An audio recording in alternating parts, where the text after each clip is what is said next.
talk to you about DNA replication. The first bullet point on your Cornell notes states, what is replication?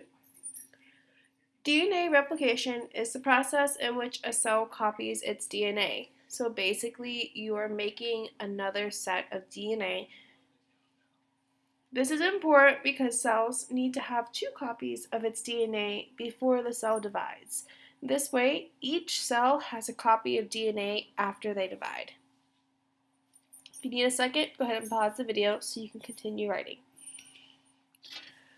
When does DNA replication occur? Well, it occurs in the S phase of interphase. Interphase occurs before cell division, and it's where the cell spends most of their time. We talked about interphase in the mitosis and meiosis unit before Christmas break. Go ahead and pause if you need more time to finish writing the slide. There are 4 key enzymes that you should be aware of. First enzyme is helicase. The helicase literally unzips the DNA.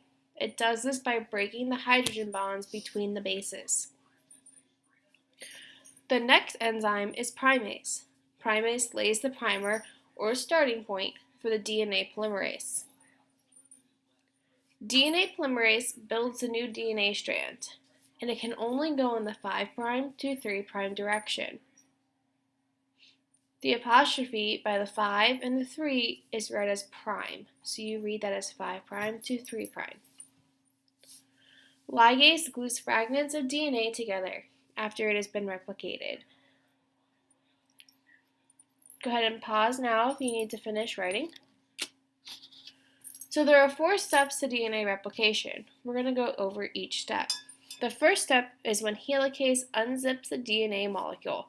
This can happen at various points of the DNA molecule and at the same time. So, if it only happened at one point and it went straight down the line, it would take about half a month for DNA to replicate itself.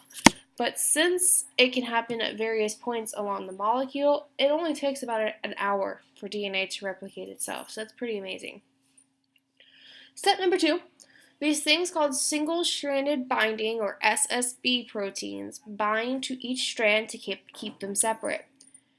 If the SSB proteins weren't there, the bases would snap back together like magnets. So the SSB proteins keep the DNA separated so it can be replicated.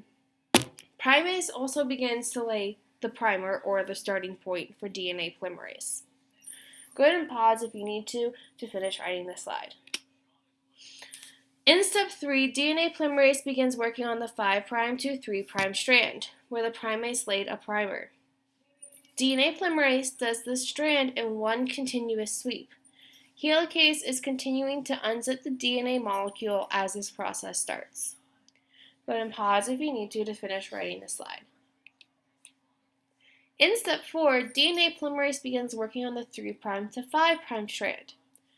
However, since it can only move in the 5' to 3' direction, it needs to complete this strand in segments called Okazaki fragments. Okazaki fragments are then glued together by the enzyme ligase. Go ahead and pause if you need to finish writing the slide. So there's some important facts that you need to be aware of for DNA replication. The first fact is that DNA replication is known as semi-conservative. The word semi means kind of, sort of, and conservative means to save something. So what this means is that each DNA molecule is made up of one old strand, the thing that we're saving, and one new strand. So it's semi because there's only one old strand and one new strand. DNA polymerase can also proofread its work to make sure it does the job correctly. Go ahead and pause if you need to finish the slide. Finishing up, we have 2 more important facts. The strand that runs 5' to 3' is called the leading strand. It is made in one motion. The strand that runs 3' to 5' is called the lagging strand. The lagging strand is made in segments. Think of how YouTube videos lag at times when they need to buffer, so they'll pause and then they'll start again.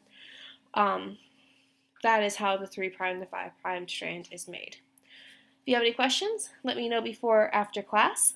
Hope you guys have a great day, and see you in school. Bye!